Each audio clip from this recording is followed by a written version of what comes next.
Greetings, guidance, love, and gratitude for choosing Info Dissected podcast with Kae-C and Chuks. We need to talk about coping mechanisms. Love to Kae-C, appreciate you as always, and love to my little sister, Hi.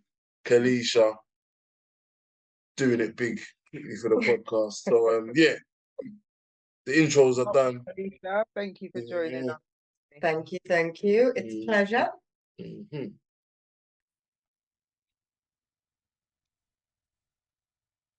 All right, coping mechanisms. It's a great subject. I think it's something that everybody can identify with, and everybody has them on some kind of level. For me personally, when I feel stressed,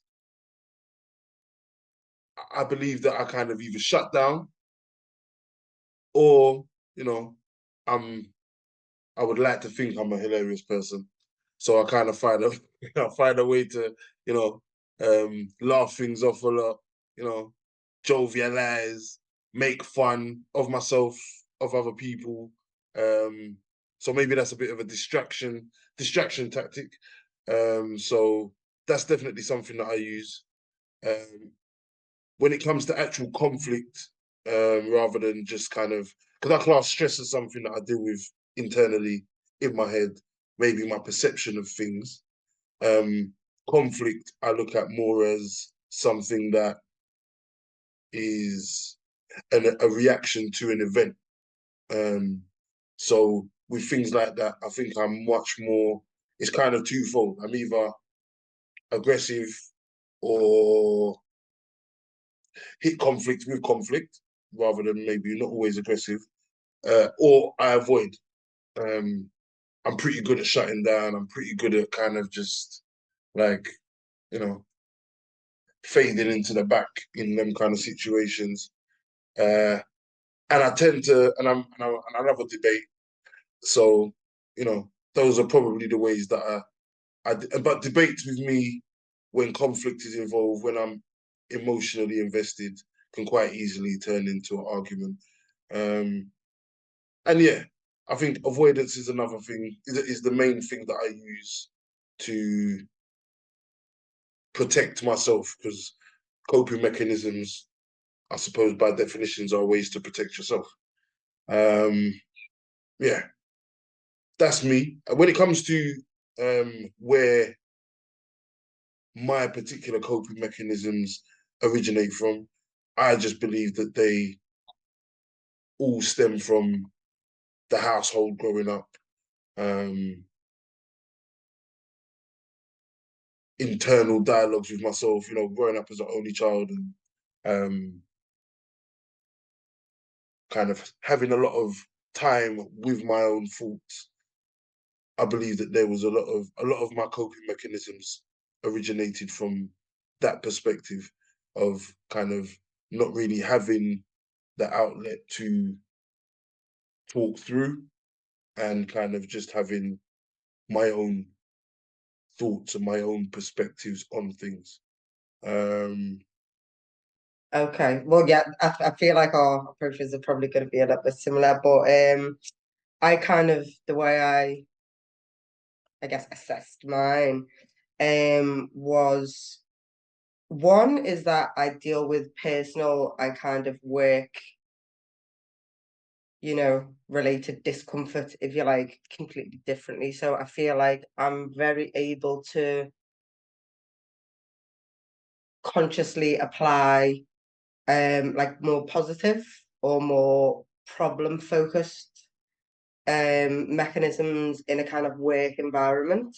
I feel like the way that I deal with discomfort or stress or conflict or whatever it may be, the way that I cope with those things in a kind of work environment is very different to the way that I do in a personal way. So that was kind of the first thing that I noted. And then the kind of next way that I broke it down was kind of what I see as positive and negative coping mechanisms. So the positive ones of mine that I can kind of identify is gym, journaling, and meditation. So they're kind of the general mechanisms that I use, but they're things that are kind of almost practices. So they're not things that are kind of, I generally use in particular instances of, conflict or fear, or, it's not something that's kind of incidental or specific to something. It's just something that I generally use to kind of get through life, and the stresses and the discomfort of just life in general. And then the negative ones that kind of almost reactionary, they're the things that kind of pop up when a situation arises that does cause discomfort or whatever feeling. And they tend to be, I think that smoking, shutting down, similar to Chuks. I feel like isolating myself, minimizing things, overthinking, overanalyzing. I would say they are kind of generally my negative, what I perceive as kind of like negative coping mechanisms. Yeah, my go-to is probably the avoidance, the kind of head burying, the isolating myself, the that kind of thing. They're probably the go-tos. Where I went next was again kind of where do they come from kind of thing. And I think, or unless actually, do you want to kind of go for yours and then we can all go over Yeah, the. I think I'm similar to yourself in the sense that it's different depending on whether it is a home situation and a professional situation. With work, I've got to pay my bills, so I can't just, think Yeah, I'm leaving the building. Which at home, if I am stressed, then I will go for a walk or go for a drive. Um, I like to deal with my problems on my own. So isolation is a big one, mm, gets me into trouble, because I will just literally disappear. And then when I come back, I expect everyone to be okay with that. And a lot of the time they're really friends. not. And they're thinking, you damn selfish person. Yeah, If you said something, I could have helped you or whatever, but I mm, don't want any help. I just want to get through what I'm dealing with right now. I'll be back brilliant. when I'm good, and I know I'm going to be good. So don't worry about me. So yeah, I say that's probably, it's unhealthy from an outsider's perspective, but for me, I think it's healthy because I need to deal, and I feel like the less people are involved is the better that I'm able to navigate through a situation. If I'm really stuck and I feel it's beneficial for me to reach out to someone, then there will be specific people who I go to for specific areas of my life. But in general, I just tend to get through it. Stressful work situations, probably come home and tell my kids about it. Yeah, they do. They do listen. They don't often empathize or sympathize. They'll just be like, "Oh, mum, don't worry about it," because they're very over the head. Yeah, Don't stress, don't worry, don't think about it. You're better than that kind of thing. Whereas I need someone to say, they need their ass kicked, basically. Like sometimes I just want someone to say, nah, nah, nah, that's not on. My kids don't do that. So yeah. A bit of internalizing, um, suppression.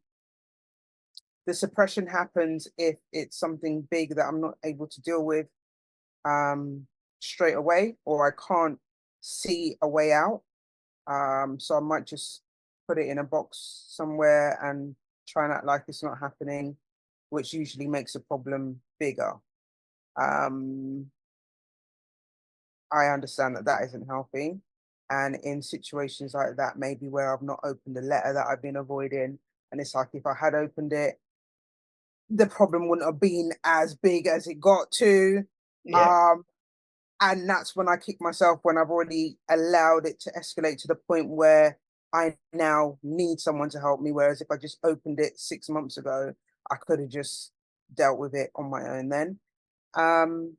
Yeah, this is really, really chatting my business now. So yeah, Mhm. I think I'll go go back round to you, chicks, and ask. Who? I said chicks, no, maybe. It sounded like chicks. Oh no. We will go back to you, Chuks, and ask where you think your coping mechanisms come from. Okay. Like I kind of alluded to earlier, I definitely think that most, if not all, but I think definitely most were in a direct response to, I don't know, isolation, I suppose, or feelings of isolation. I'm sure we can all identify with the feeling of feeling alone, surrounded by people, and these kind of things. So I think that there was um, a lot of my personal coping mechanisms came from that feeling. One observation I did have from listening to both of you kind of outline yours, and is that my view of coping mechanisms is as a negative thing across the board. And I heard just from listening, just sitting here listening to both of you kind of talk about how you approached the subject, definitely made me look and say, right, okay, I spent a little time looking at thinking about, well, what's my coping mechanisms, and all of the way I view them is as a negative, which through listening to you is not necessarily always the case. And they can, like you say, gym, both of you, gym, kind of, what was the other one you said that was Journaling. Journaling and meditation.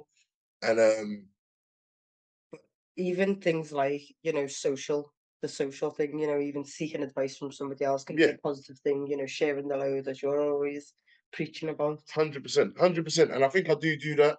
And I think maybe what I'm kind of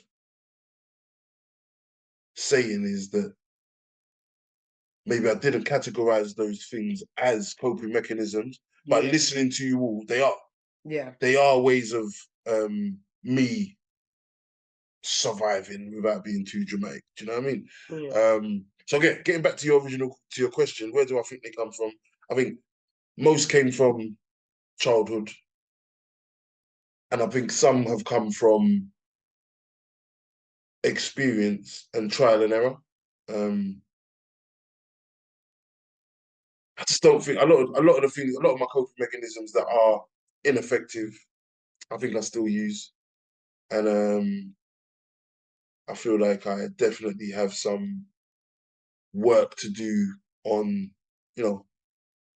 throwing away stuff that isn't productive or constructive, and kind of adding and kind of focusing a bit more on positive coping mechanisms. So yeah, I don't know if that is enough detail, but yeah, in short, mainly childhood and response to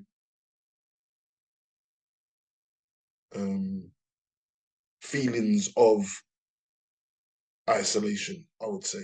I'd say that's, yeah, isolation and frustration are probably my two biggest requirements for coping mechanisms.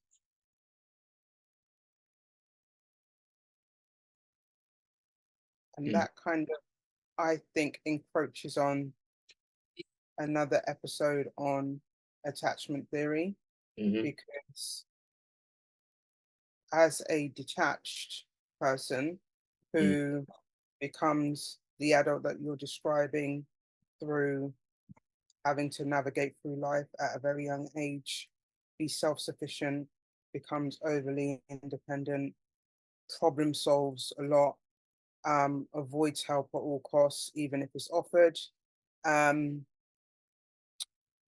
It then becomes your coping mechanism. But you did say that you weren't aware that there could be positives. So I will just quickly write down the definition, did my homework. And a coping mechanism is behaviors that aim to avoid stress or unpleasant behaviors. That's Yeah. all it is. Mhm. So you can have negative ones, substance misuse, alcohol, whatever.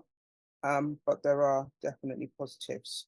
So Mhm. do you want to go into how yours have come about, or do you identify with what Chuks is saying? No, definitely not. Like I think I've consciously developed some positive coping mechanisms because I know I have a lot of negative ones. So I kind of try and counteract that, as much as I can. But still haven't really been able to, eradicate the negative ones, as it were. So I feel like a lot of mine, again, come from childhood, which I suppose is where a lot of our behaviours as adults do come from anyway. But I think the whole like avoidance, denial, minimizing, that's something that I developed from really, really young. Like I kind of developed those kinds of mechanisms, and they've just become part of my personality traits almost. Like as a child, I feel like that was the only way I could kind of get through, continue, kind of function, basically, was to just ignore stuff like that either doesn't exist or I'll deal with that another time, or it wasn't really that bad. Um, anything and everything to just kind of pretend it wasn't a thing. So I feel like that, as I say, has become a real personality trait as an adult.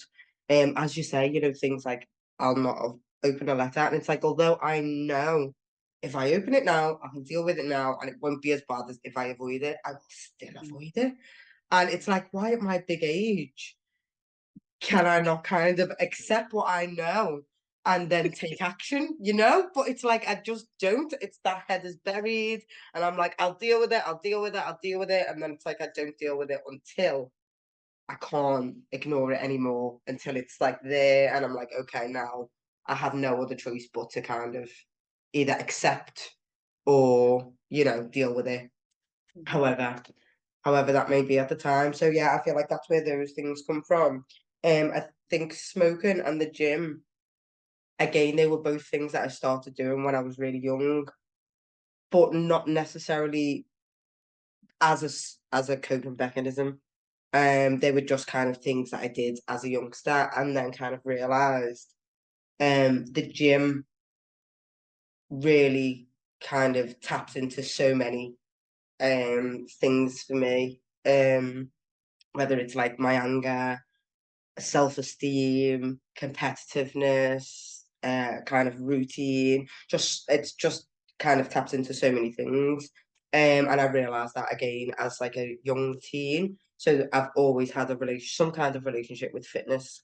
And whenever I don't, I really notice a difference in just the way that I operate, on a general day-to-day basis.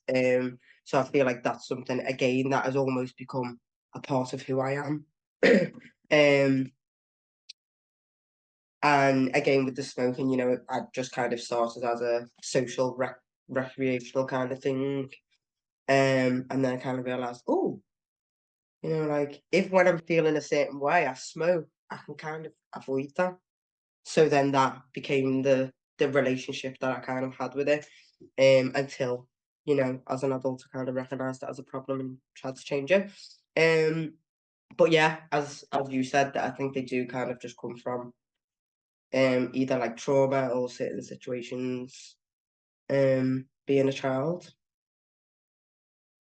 Okay. And you brought up the word accept, which comes under the 4 A's that are kind of like an umbrella as to how we deal. So there's avoid, alter, adapt, and accept. Okay. I think we all display a level of avoidance. Yeah. I guess maybe altering your way of thinking about the situation. Adapt, so change your thought process, maybe depending on the situation and if you're able to. And then acceptance is a big one, like you say, the letters come up through your door. Accept this is going to be a problem if I don't deal with it now, whatever the situation is, and then take action. You going to say something, Chuks? Yeah, I was just gonna ask just for because obviously, unlike you two, I didn't do my homework. So, when you're talking about the 4 A's, I just wanted to know: is it something that is just like, is it like an order? You know, like when you get them acronyms where it says like, first you do this, next you do that. Is it like that, or is it just like these 4 things are examples of, or these are 4 ways that 4 categories that people can put their coping mechanisms in? That's right. Yeah. Okay. 4 categories. Yeah. All right. Yeah, interestingly, on the categories front, when I was having a little research myself, they're similar. I suppose they maybe just kind of label them different. But it was emotion focused, problem focused, meaning focused. So obviously the emotion focused is where you try and minimize or eradicate the emotion attached to, you know, the whatever the situation is, and the problem. The problem focused is the opposite, kind of dealing with the problem rather than the way you feel about it. Meaning focused was trying to find some way to kind of understand or know the meaning behind it, like why has that happened, kind of thing. There was the social one, which the social coping, which was to outsource, you know, to kind of get support or help from the community.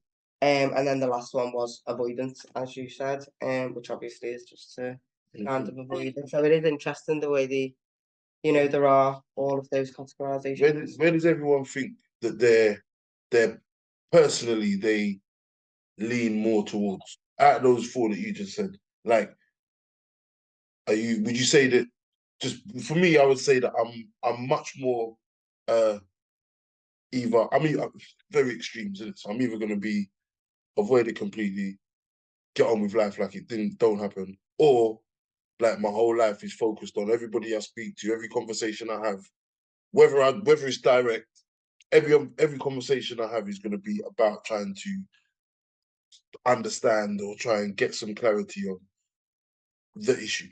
So that's my. But where do you both think that you kind of sit or lean towards? Mine will be avoidance, 100%. That's my that's like my go-to is avoidance. Just avoiding. Yeah, I'd say for me, it depends on how much control I've got over the problem. And that's also another thing that came up when I was looking into this. Yeah. The way that you think and what you perceive is a problem. Because what I think is a problem may not be a problem to somebody else. So there could be some retraining of your mind that could help.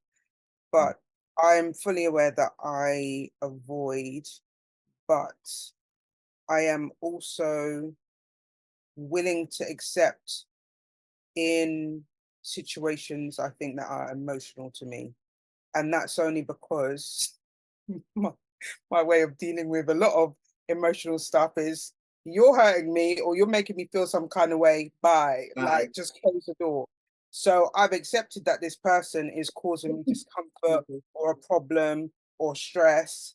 And so I need to remove you. And as far as I'm concerned, that's problem solved.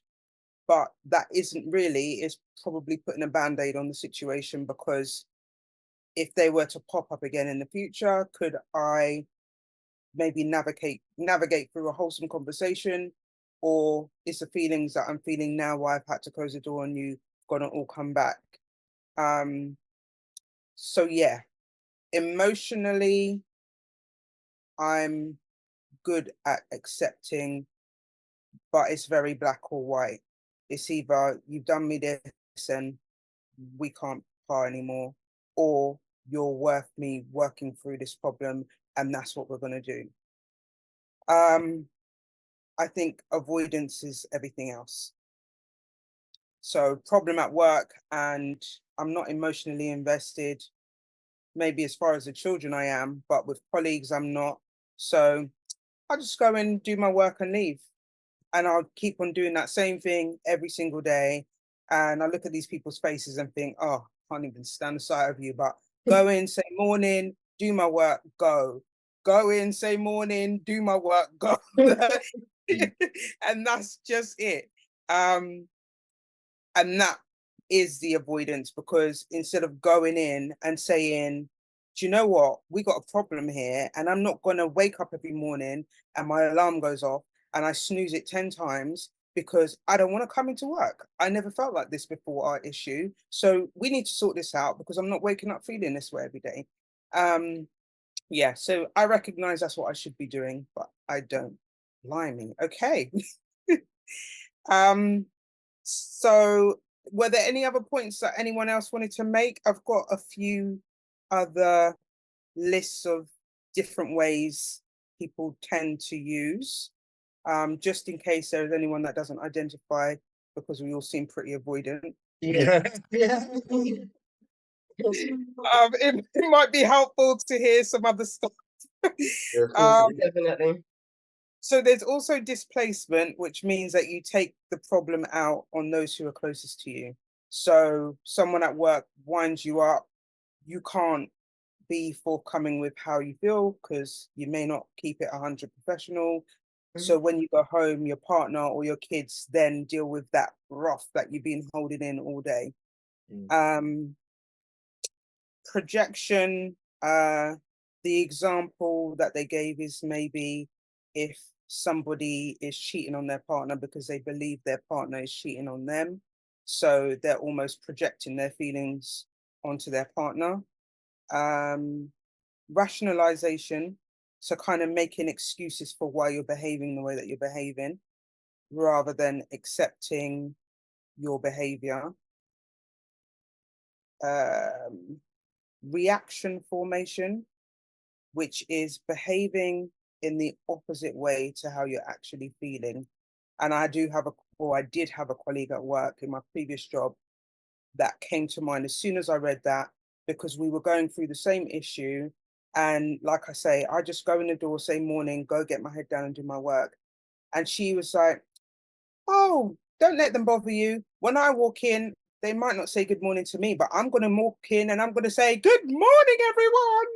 And she can't stand their guts. But she's going to walk in and she's going to be big and bold and sing good morning to these people who are not going to answer, because it's like, hi, I'm in the morning and welcome. Yeah, I find that quite delusional. But anyway, this, and I've seen it in action. It's not for me. That's what she recommended I did, and nah, it weren't for me. So behaving in the opposite way to how you actually feel. What's that one called? Sorry? Reaction formation. Reaction formation. Another one is regression, which I think you may be more familiar with, which is reverting to childlike behavior, maybe having a tantrum, a strop, spitting the dummy out, as they say. Repression or denial. So that's a lot of what we were describing, pushing or burying the thoughts. So kind of trying to get them out of the forefront of our mind so we can just push through. Sublimination, which is to refocus unacceptable thoughts and emotions to move into more acceptable ones. So maybe rephrasing in your mind, or thinking about how to deal with a problem in bite-sized chunks, or just seeing it from a different angle or perspective, which may be what you experience, Chuks, when you're going around and asking different people their views. You may not be coming to those different conclusions by yourself, but your investigation will lead you to different points of view. And I think that's quite a healthy one, actually. Disassociation, which is to detach yourself from reality, is slightly different to what we were speaking about in avoidance, because that can be substance abuse to the point where you're just not even on the planet anymore. So that is, I guess, the most unhealthy. Excessive drinking, excessive drug use. Yeah. Before you move on from that one, before you move on from I just asked, you see, like when you hear about, see when we was talking about the DV one with what's his face? Cassie and him, yeah. Like, you know, like I hear of, you know, like that when people are in the throes of whatever kind of traumatic experience, domestic violence, whatever, that there's a coping mechanism of people like that's what when I hear that word disassociation, do you say disassociation? Yeah. Disassociation of taking yourself out of the scenario that is happening, like in a physical situation. Exactly. That's what you're talking, because I never heard it referred or equated with, I don't know, substance abuse, but now you've said it, it makes sense. The connection of taking drugs or drinking to disassociate yourself with a traumatic. And I think the only difference in those situations is one is a physical disassociation, like this isn't happening to my body right now, and a mental disassociation where you're actually taking control. You are the one taking the substance. So you're in control of what it is that you're doing to disassociate. Whereas the other one tends to be more of a chemical reaction. Your body triggers that disassociation because you are in a traumatic experience. And so your body's trying to protect you by shutting everything down, versus somebody who drinks a lot, smokes till they pass out, whatever. So slightly different, but same experience, I guess, or similar experience, I should say. This is a tongue twister. Intellectualization, which is overthinking and misdirection of focus.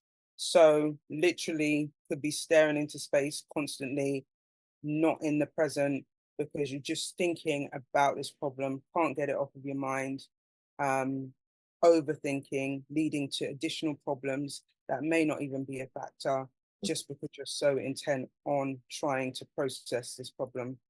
Intellectualization, was that one? Yeah.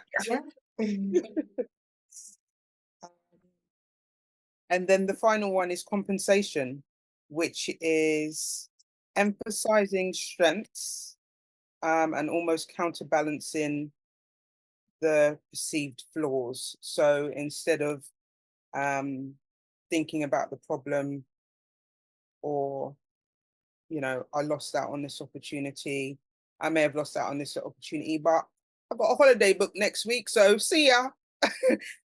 Literally, rather than, I guess it's maybe similar to looking on the bright side of life. You know, this is happening right now, but that's happening next week, or I've got something positive to focus on. So I think this has been a fantastic episode, actually, and I've actually learned some stuff that I think will be quite valuable in my day-to-day. Any final thoughts? Much like you, I think I've definitely learned a bit more from you lot's homework. Looking over you lot's shoulder, coming from the back of the class and kind of sitting in the middle somewhere. I